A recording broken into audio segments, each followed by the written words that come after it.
नमस्तेभ्यः। ओम नमस्तेभ्यः। अहिंसा परमो धर्म की आचार्य गुरुवर श्री कुंद कुंद भगवान की, आचार्य गुरुवर श्री ज्ञान सागर मुनि महाराज की,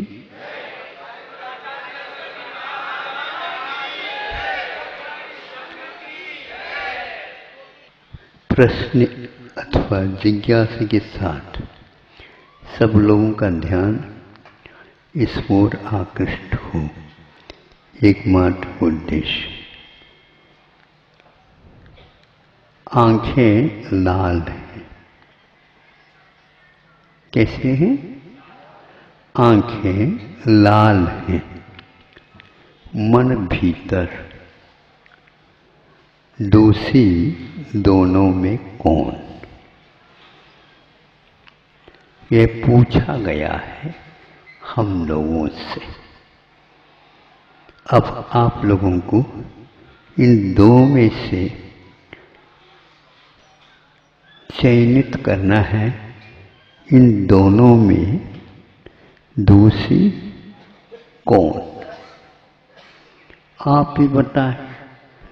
आंखें तो लाल दिख ही रही है। जो लाल हो जाती हैं, जो नीली थी और वो लाल हो गई। कहीं न कहीं लाल होने में कोई कारण तो होगा। सामने वाला व्यक्ति है, उसको देखने से लाल हुई। आंखों का क्या काम है, ये पहले अध्ययन कर लेना चाहिए। ये ललामी आंखों में आती है, पुनः चली क्यों जाती, इसके बारे में भी मनन अध्ययन कर लेना चाहिए। मति, स्मृति, संज्ञा आदि आदि जो मत ज्ञान के भेदों भेद में आए हैं, उनमें आप पूछिए ये किसका दोषी कौन?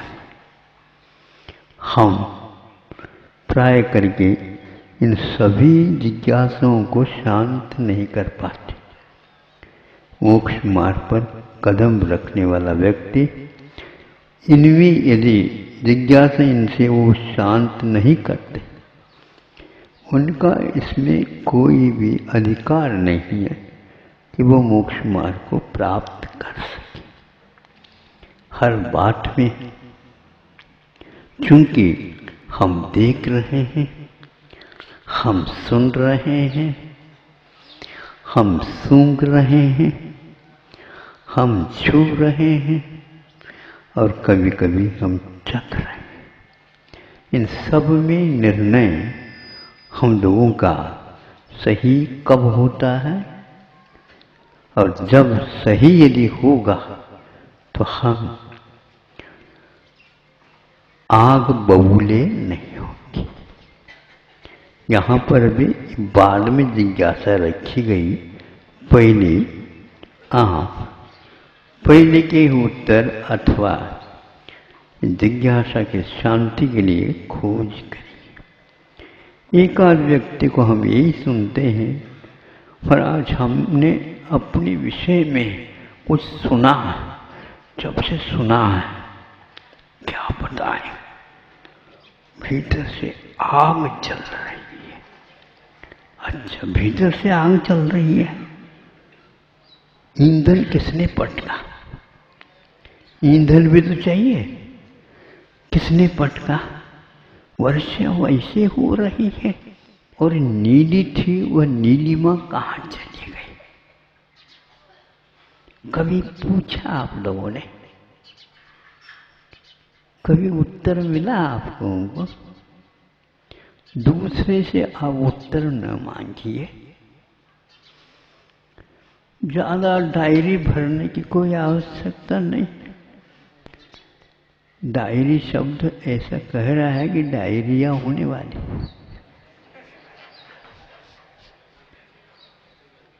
उससे कभी भी वह शांति मिलने वाली नहीं है।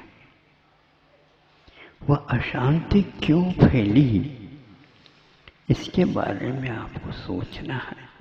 इसलिए 10 दिनों में से एक दिन इसी परीक्षा अनुसंधान के लिए दिया। कई व्यक्ति विद्यालय, महाविद्यालय, विश्वविद्यालय के बारे में सोचते रहते, किंतु अपनी ही विद्या के बारे और अविद्या के बारे में अनभिज्ञ रहते हैं।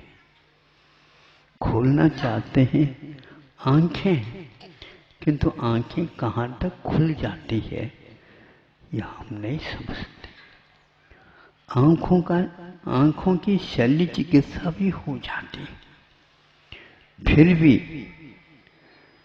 उस नजर में कभी सही सही कुछ आता ही नहीं। आता तो सही है, लेकिन परिणाम गलत क्यों निकलता?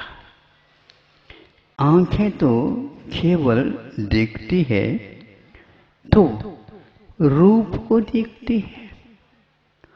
अब वह रूप कितने प्रकार का होता? 4-5 प्रकार का होगा।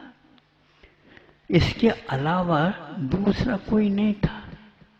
जिस वस्तु को आपने देखा वह सफेद है, किंतु आपके ये सफेद देखने से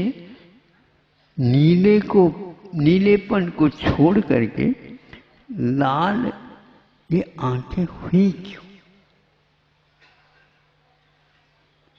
यदि यह निर्णय सही नहीं होता, हम कभी भी सही निर्णय के अभाव में अवश्य ही उस सिद्धांत से विमुख होते जा रहे हैं। मनुष्य जीवन के बाद भी यदि यह उत्तर अनुत्तरित रहती, यह समस्या दिन दोगुनी रात चौगुनी बढ़ती ही जाती है, तो यह शल्य चिकित्सा भी और निश्चल्योवृत्ति ये सूत्र का पाठ भी पाठ ही कहलाएगा, किंतु इसमें से कोई तथ्य नहीं निकलने वाला। अब 5 मिनट तो हो गए आप लोगों को। ये 2-3 पंक्ति आपके सामने रखी थी, एक आध व्यक्ति बता दे इसमें दोषी इन दोनों में कौन? जो अनेक उपाधियों से विभूषित मनस्वी बन करके बैठे हैं, वो अपने आप को क्या कुछ भी समझ ले, किंतु दोषी तो सब लोग। आंखें लाल है तो वही दोषी क्यों होंगे? क्योंकि देखने का काम उसी से हुआ, देखने का काम उसी से हुआ, इसलिए वह दोषी है। ये निर्णय तो विश्व स्तरीय न्यायालय में भी गलत ही निकलेगा, किंतु यही उत्तर दिया जा रहा है। इस ओर आप कभी भी नहीं देख पा रहे हैं। हमारा अभिप्राय गलत है या आंखें गलत है? अभिप्राय यदि गलत है तो आंखों ने देखा, अभिप्राय बनाने वाले तो आप हैं, गलत कैसे आप अभिप्राय निकाल रहे हो? या तो मन आपका पागल है, या उस पागल के सोबत रहने से आप पागल बन गए हैं। ये सिद्ध कर रहे हैं केवल दुनिया के सामने, मैं मनस्वी हूँ, यशस्वी हूँ, और क्या क्या हूँ, ओजस्वी हूँ, मैं बहुत सारे हूँ। लेकिन इस प्रकार के गलत निर्णय लेने से अब असत्य को सत्य और सत्य को असत्य सिद्ध करते जा रहे हो। इसलिए इन दोनों में दोषी कौन? जो भीतर बैठा बैठा निर्णय लेता है और बाहर आने को तैयार नहीं होता। कहीं अपनी पोल पट्टी खुल न जाए, कहीं मैं दोषी सिद्ध न हूं। निर्दोष को दोषी और दोषी को निर्दोष यदि हमारा निर्णय कर लेता है, हमारा अभिप्राय दूषित है। इसके लिए कभी भी मतदान नहीं करना चाहिए। दुनिया तो करती है, तो दुनिया में आप हो क्या नहीं हो? दुनिया में हो करके भी आप अपने आप को व्यवस्थित करना चाह रहे हो, तो उसमें तो आपको ये स्वीकार कर लेना चाहिए। इसमें मत की मात्रा कितनी है ये भी आप देख सकते हैं। आपने किसको मतदान दे दिया? आपने किसको दे दिया? तो भैया हम आपको पूछ रहे हैं, तो वो भी तो बात हम भी पूछ रहे हैं आपसे। जैसे आप कहेंगे उसी के अनुसार हम भी करेंगे। मतलब यह अभिप्राय हमारा बनता है देखा देखी अथवा गलत निर्णय के साथ अथवा सोबत जिसमें रखते उनके साथ हो जाते हैं हम, और बिना चाहे भी हो जाते हैं। फिर इसके उपरांत फिर भी हम तो जो जीत करके आए उन्हीं को दिए थे।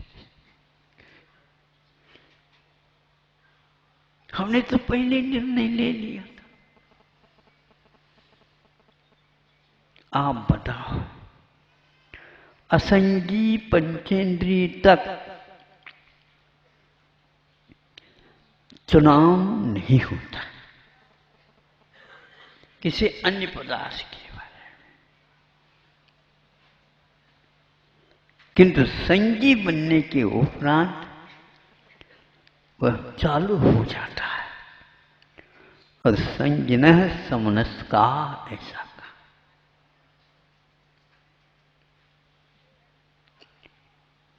जो संगी होता है वह मन वाला होता है। वह मन से रहित नहीं होता।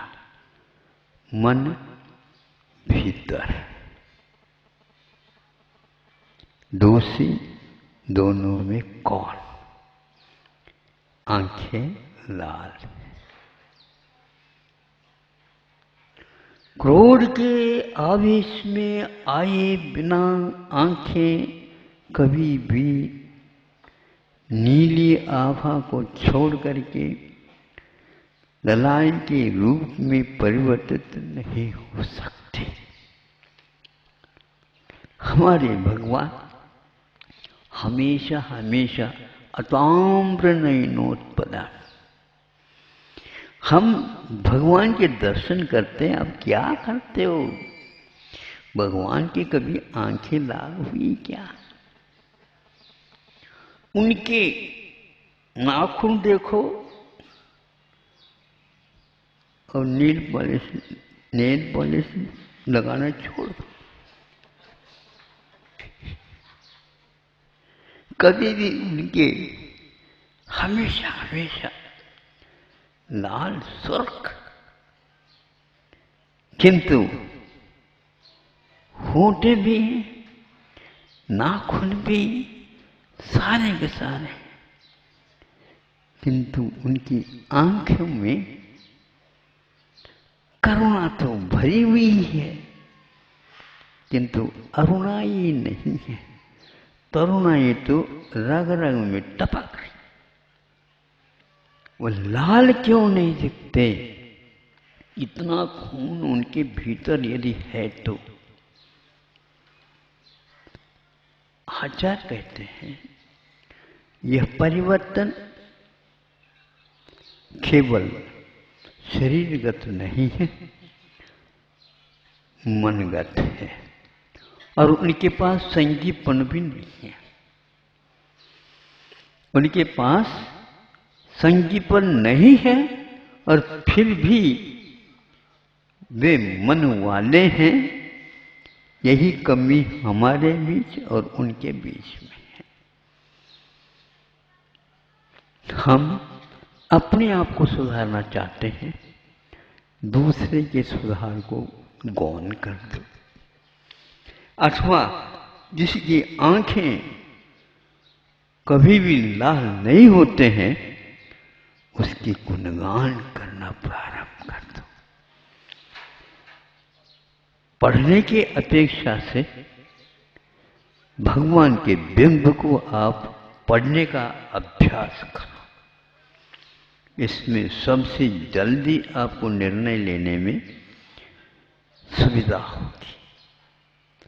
जो इस प्रकार समझता है कि स्वाध्याय उसी को होती है जो सरस्वती के साथ हमेशा हमेशा अपना तालमेल बनाए रखता, जिसकी वाणी है उसको देखने में आनंद नहीं आ रहा, और जिसकी वाणी में आनंद आ रहा है तो कहीं न कहीं और गलतियां हैं। ये मनगढ़ंत उसका चयन है, अपने अभिप्राय के अनुसार वह सोच रहा है। तेजयंत भी जिसके देखने से लाल आंखों को छोड़ करके, कैसे छोड़ेगा? शल्य चिकित्सा हो गई? नहीं, उसके शांति को देख करके वो सोचता है संसार में यही एकमात्र तत्व है। समंतभद्र महाराज ने इसी को तत्व घोषित किया। ये भ्रांति है आप लोगों की। मन विक्षिप्त हुआ, आपका तत्व कहीं न कहीं प्रक्षिप्त हुआ है अन्यत्र, जिसको मिथ्यात्व बोलते हैं,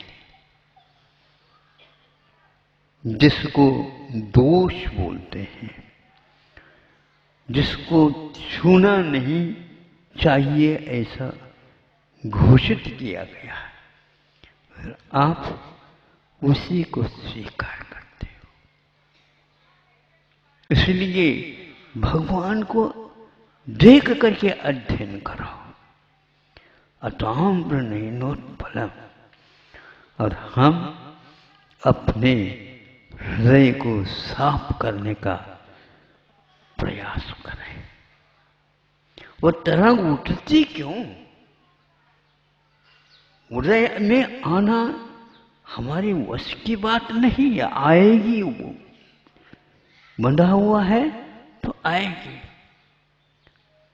अब ने अपनी तरफ से ऋण लिया है तो देने वाला आपको आपके पीछे पड़ेगा।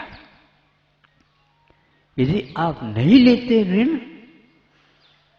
तो बैंक आपको नहीं कहेगा कि ऋण ले लो ले लो, हाँ इतना लोभ तो दे सकता है। तो आपके पास लोभ है इसलिए वह कह रहा, हमारे पास आकर के नहीं कहता। वो सुन रहे हो आप लोग?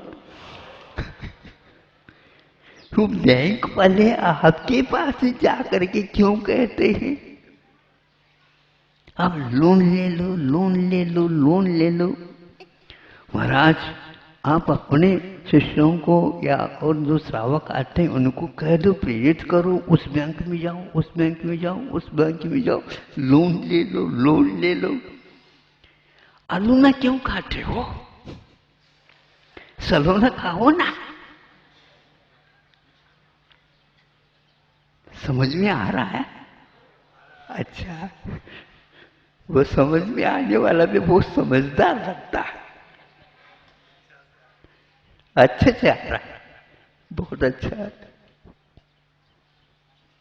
ये मन में संकल्प आया क्यों? इसका नाम फितूरी है, फितूरी। दुनिया को धोखा देने की बात करते हो। जो धोखे में आते हैं वो कर्म के उदय में आते हैं, ये तो सिद्धांत कभी भी भूलो नहीं। है तो ऐसा ही, फिर तो क्यों लगाते हो? ऐसा ही है कहो ना। स्वामी समुद्र में कहते जो ही के स्थान पर तो लगाता है वह गड़बड़ कर रहा है, वह अपने श्लोक को नहीं समझ रहा है, उसका गला घोट रहा है। इदम एव ईदृशम एव, ये क्यों कहा गया? ये ऐसा ही है तो अपना तो लगाता है ये। लेकिन परंतु नहीं समझे तो ये सारे जो है ना, ये अर्थ नहीं देते, इन नकारते। फिर बाद में जो है सो है। यह दुनिया की रीत है। तो आप लोगों ने तो निर्णय लिया ही होगा, मन को दोषी माना।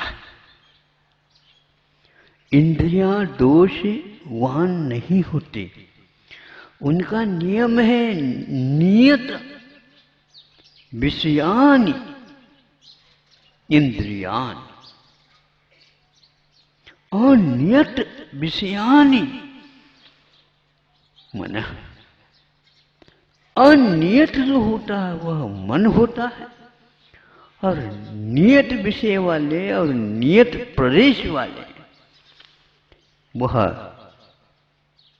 नीति से वो हटते नहीं कभी, इसलिए उनको नियत कहा। मन को नियत नहीं कहा, उसको हम पकड़ ही नहीं सकते। दूसरे को पकड़वा करके वह, हम तो बिल्कुल, हाँ आप तो साबुत हो, साबुत भी निकलते हुए ये बात अलग है। जल्दी करो, ये कहना चाहता हूं। इंद्रियां कभी भी रूप को रूप ही देखते, आंख रस को रस ही के रूप में चखते हैं। चटक मटक जो हुआ यह आंख का काम नहीं और जुब्बा का काम नहीं, यह मन लहर में है, और वह भीतर बैठे बैठे जहर घोल रहा है, और आप उसको अच्छे ढंग से खा रहे। जिस समय वो उदय में आएगा तो मालूम पड़ेगा कि क्या हो गया है। हाँ, कर्म जनित है, लेकिन कर्म तो सबके पास है ना, कर्म तो सबके पास है। संयम के माध्यम से उसको नियंत्रण में रखना, यही मोक्ष मार्ग होता है। बाकी कर्मों को साफ करने की कोई आवश्यकता नहीं, साबुन सोडा लगा करके कर लो आप। हाँ, साफ होते ही नहीं वो कभी। और यदि यह अभिप्राय हुआ तो साफ अपने आप ही होने लग जाता है। इसलिए न सूरत बुरी है, न सीरत बुरी है, न सूरत बुरी है, न सीरत बुरी है। बुरी तो वह है जिसकी नीयत बुरी है।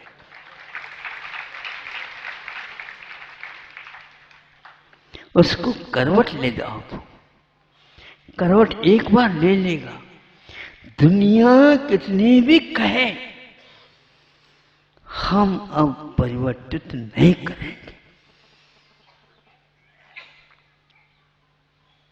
इसलिए आचार्य कहते हैं भगवान के दरबार में देर हो सकता है।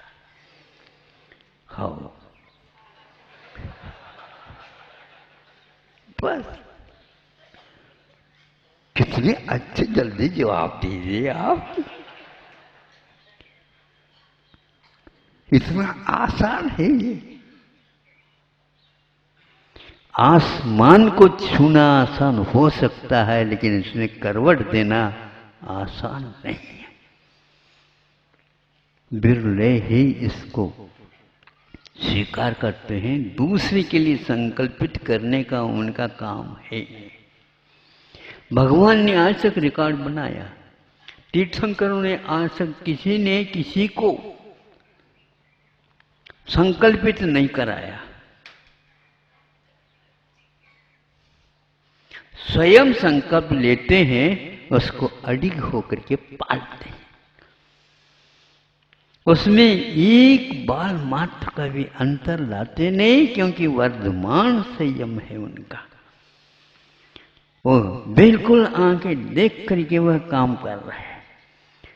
केवल बाहर ये चार हाथ नहीं देखते, किंतु भविष्य में जो होने वाला चार हाथ उसको भी देखते, और जो अतीत में हो चुका है उसको भी देखते हैं, और उसमें ये करते हैं कि पैर कहाँ कहाँ पर पड़ा, यदि गलत पड़ा है सुधारने का प्रयास पुरुषार्थ करते हैं।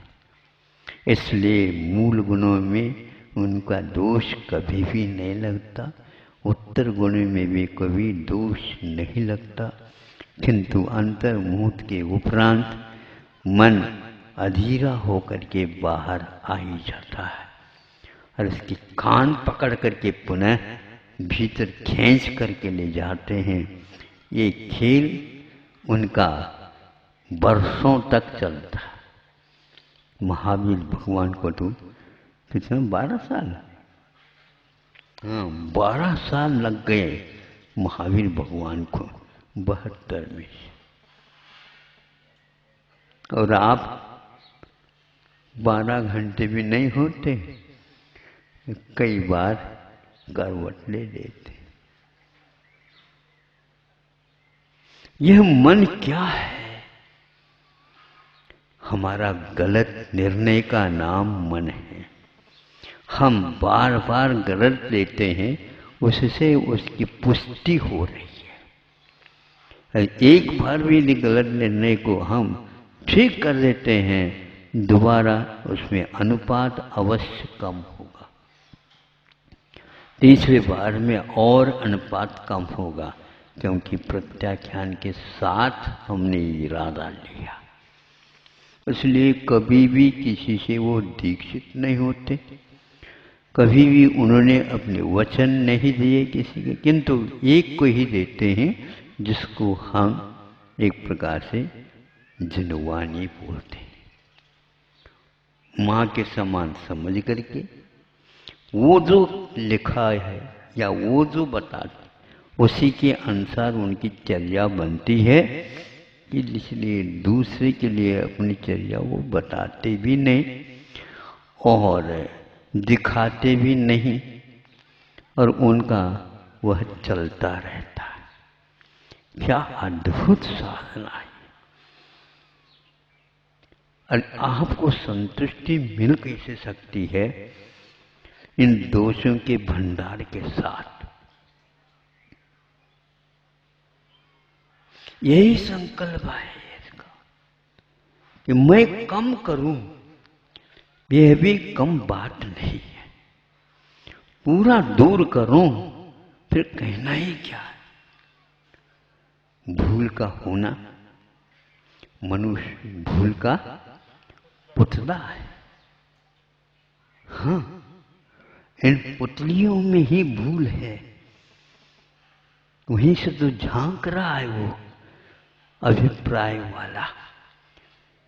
आशय, अभिप्राय, अंतरंग, अनंग, क्या क्या इसके नाम हैं और इसकी क्या क्या करतूतें हैं। भांति भांति के भ्रांतियां, तरह तरह के चाल, नाना नारद नीतियां,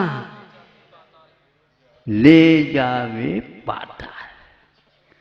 ये है, इसके क्या तरह तरह के चाल है, बदलता रहता है। ऐसे क्यों? स्वभावत्वात्। वह भी मन वाले हैं, लेकिन उन्होंने अपने ऊपर नियंत्रण किया, इसीलिए उनके मूल और उत्तर गुण में कभी भी दोष नहीं लगते। और प्रमाद होना ये स्वभाव है, ये पुतला है। मनुष्य भूल का पुतला है, ये नियंत्रण नहीं हो सकता। हाँ, अंतर मुहूर्त में जो होता है उनके द्वारा दोष यदि लगते हैं तो इतना ही लगते हैं,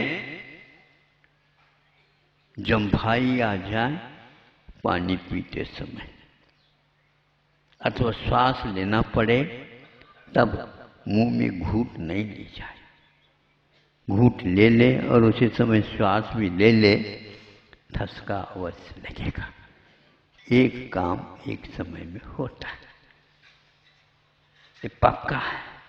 इसलिए सावधानी से जो पानी पीता है, खान पान करता है, वो ठीक ठाक रहता है। और जल्दी जल्दी खाता है, उसमें ठीक ठाक क्या करना, ठोंक ठाक करके भी ठीक नहीं कर सकते। फिर इसके लिए विश्वविद्यालय हैं और महाविद्यालय है, महावेद्य को ढूंढा जाता है, ये सब टाइटल उपाधियां लग जाती। तो अब अंतर मुहूर्त परिवर्तन्याः, ये आर्ष सूत्र है। अंतर मुहूर्त में लेशाओं को परिवर्तित करते हुए उपयोग उसी के अनुसार ही चलता है।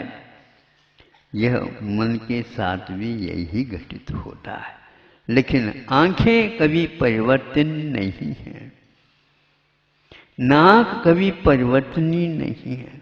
अरे एक सेकंड के लिए भी नाक यदि परिवर्तित हो जाए, नाक कट जाए।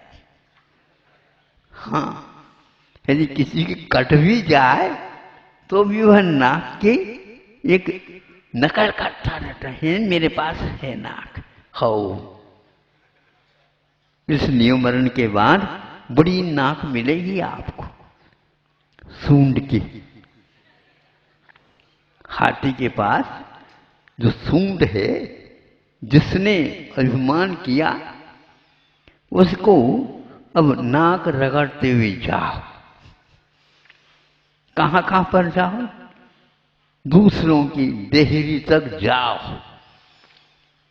बोले स्वामी के लिए नमोस्तु कर दे, हो उठा दिया। पहले नाक को उठाता है, उस नाक के माध्यम से वह दर्शन करता। आप सोचिएगा, अपने भीतरी तरह तरह की चाल है, भांति भांति की आप भ्रांतियां हैं, भ्रांतियों के ढेर हैं हम लोग। एक बार तो सही सही निर्णय पर आ जाओ तो आंखें लाल हैं, मन भीतर, दोषी दोनों में कौन? यह हाइकु 17 अक्षरों वाला आपको पूछ रहा है, वह आपको ही पूछ नहीं रहा है, सबको पूछ रहा है। आपको यदि पसंद आए है तो सर्वाधिकार हमारा कोई सुरक्षित नहीं, आप ले जा सकते हो। और ये ध्यान रखना, आपने आधा घंटे से भी ज्यादा इसको दे दिया। हमने उदारता के साथ आपके लिए इतना समय दे दिया ताकि हम अपनी भूल को समझ सके।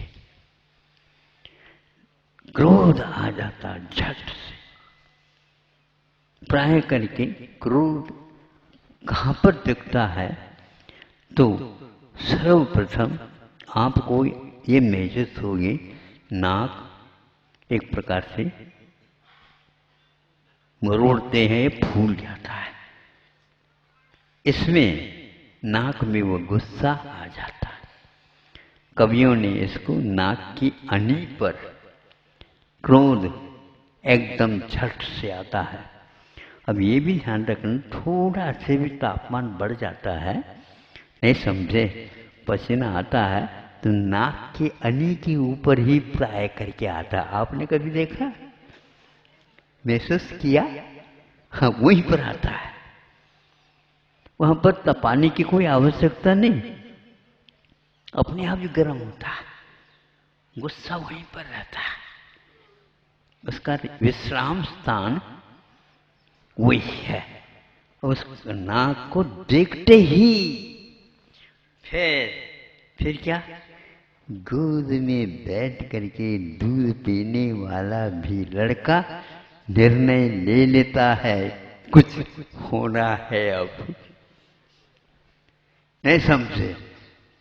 जब दूध पिलाते पिलाते वह कुछ गंभीर हो जाती है, आप सुन रहे हो? हाँ, गंभीरता से सुन दो। यदि गंभीर हो जाती है तो दूध पीना वो बंद करता है। ये गंभीरता क्यों आ गई? और वह देखने को मिला, धीरे से वह लड़का गोद से खिसक जाता है।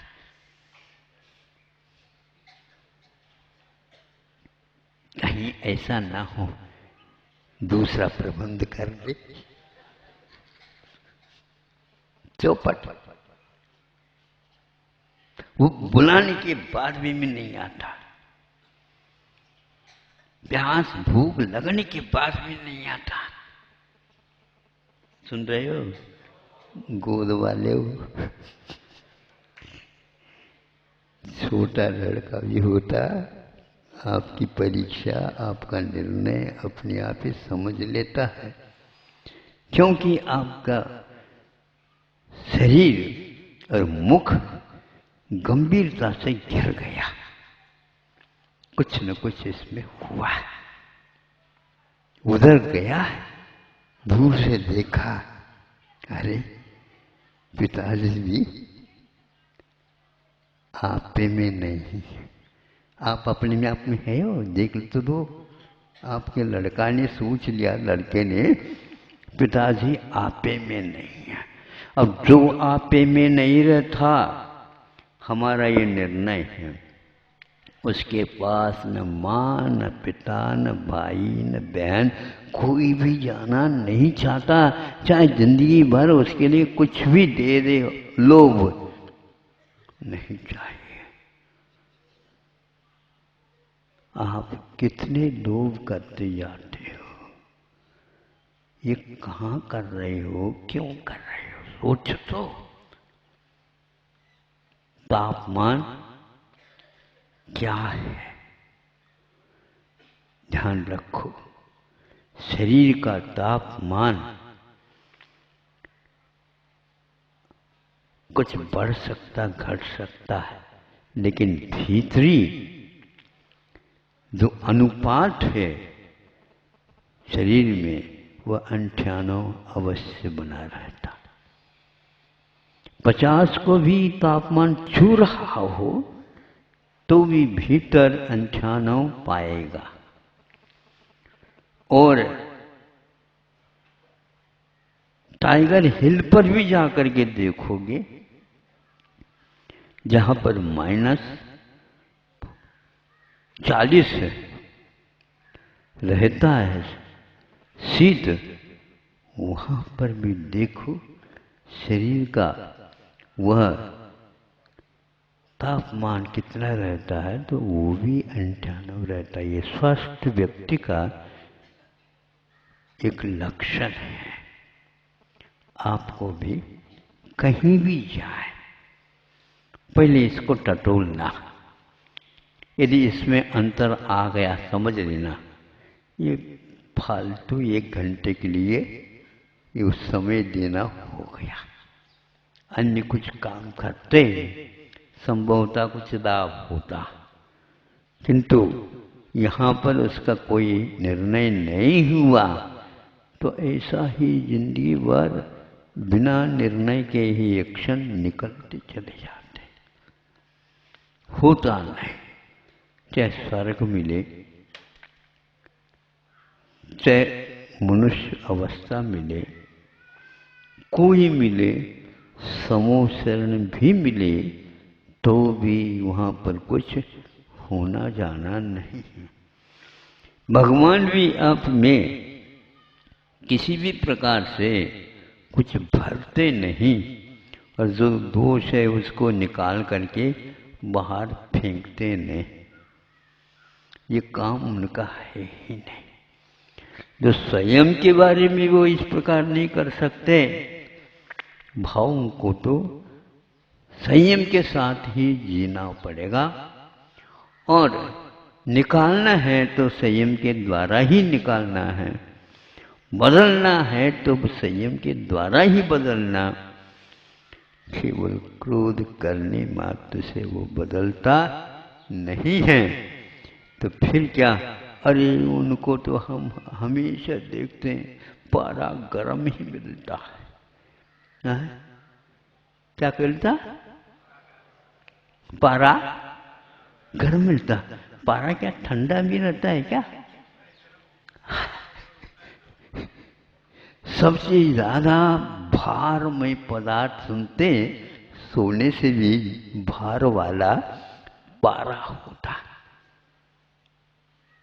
लेकिन ये ध्यान रखना, दूसरे के पदार्थ उठाने में आप माहिर हो सकते, लेकिन हमें दिखा दो अपने अंगुष्ठ और चुटकी बजाने वाले कोई उंगली, उसके माध्यम से चिमटी से ले लो, बता दो। पारा यदि आपके पास एक बूंद भी आ जाए, बिखरने के लिए तो तैयार है, किंतु आपके हाथ में नहीं आएगा, पक्का है। लेकिन उसके माध्यम से आपकी क्या मनोदशा है नापी जाती है, और वह बिल्कुल नियंत्रण में था। और फिर इसके उपरांत आपके पास कितना पारा है ये देखा जाता है। 1 मिनट 2 मिनट के भीतर आपका पारा चढ़ जाएगा। कहाँ तक जाएगा? ज़्यादा ज़्यादा 107 तक जाएगा। फिर इसके उपरांत आज तो श्रेणी तो मनती नहीं, कोई भी नहीं रुक सकता। 7 के बाद अप्रमत्त अवस्था हो गए, फिर पैरों से चलना नहीं होता, जो कुछ भी चढ़ना और उतरना है। कहाँ तक है? 6, 7, 9 स्थान तक जब श्रेणी मर जाएगी तो वह ऊपर ऊपर चढ़ता है अंतर्मुख के लिए। यदि ऊपर और चढ़ा नहीं, नीचे आएगा बिल्कुल। हाँ, ये क्या है? अपने आप चढ़ा है क्या? बताओ। थर्मामीटर गर्म हुआ क्या? दूसरा और कोई गर्म हुआ? यह जो संतुलन इसमें बता रहा है वो किसका है? तो बताते हैं यह कभी भी झूठ नहीं बोलता, ये कभी भी झूठ नहीं बोल सकता। यदि वह झूठ बोलने लग जाए तो दवाई सारे फेल हो जाए। इतना भारी भी आपके थोड़े से तापमान कह रहे हो आप, ये थोड़ा तापमान है क्या? जो अपनी उंगलियों की पकड़ में नहीं आता था और वह आज आपके बुखार की पकड़ में आ गया। ये सही निदान कहलाता है। और इस सही निदान को जो स्वीकार कर लेता, पक्का है वो निरोग बनने में देर नहीं लगाता। इतना पर्याप्त है, मैं समझता हूं। आपका पूर्ण समय हो गया है, क्योंकि आप लोगों ने बहुत बड़ा पुरुषार्थ करके एक दिन के लिए उत्तम क्षमा के स्वरूप को सुन रहे हैं, पर आज सुन ही नहीं रहे हैं, किंतु भीतर से भी हमारा कुछ हो रहा है। इसलिए तो हमने कहा है कितने अनुपात से है, आप ही निर्णय ले लो, क्योंकि आपके भीतर आने का हमारी अधिकार भी नहीं है और हमारी सीमा के भीतर मत जाओ ऐसे आगम की आज्ञा है। आपके आंगन तक तो हम आ सकते हैं, लेकिन भीतरी आंगन तक नहीं जा सकते हैं। परमिशन वहां पर नहीं दी गई है। कभी कभार थोड़ा सा झांक ले खिड़कियों से, दरवाजे से, उसको भी दोष माना।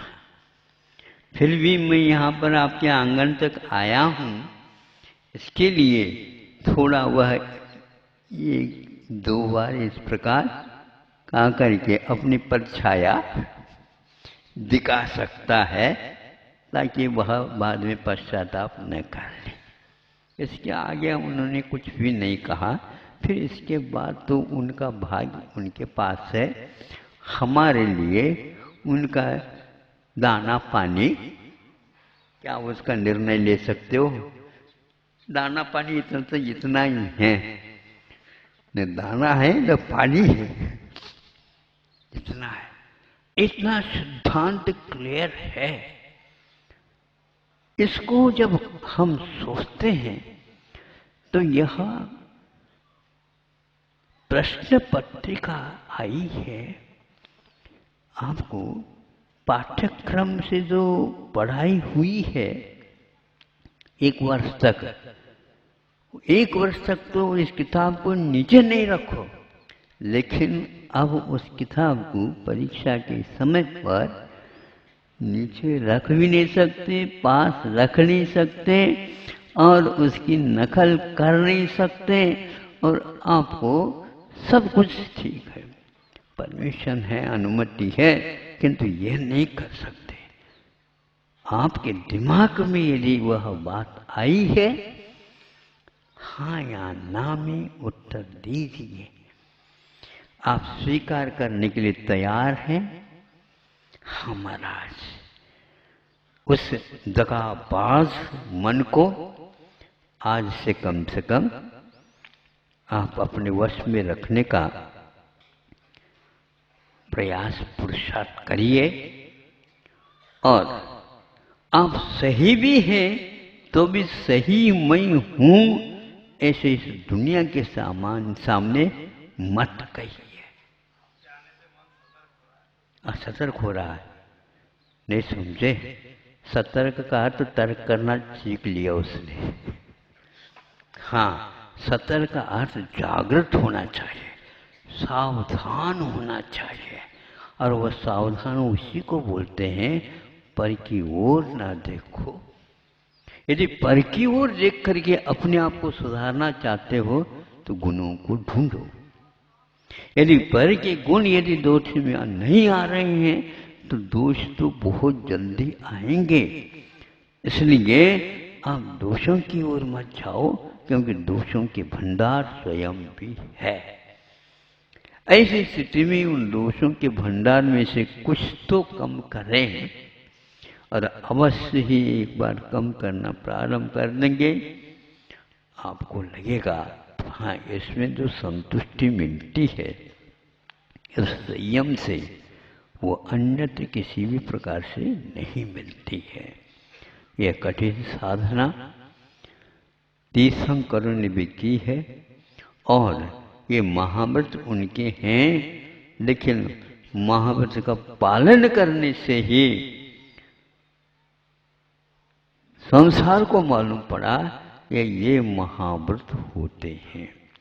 इसलिए उनको महान, पावन, पवित्र माना है, क्योंकि गुणों की उपासना करने से ही पवित्रता आती है, दोषों का निष्कासन होता है।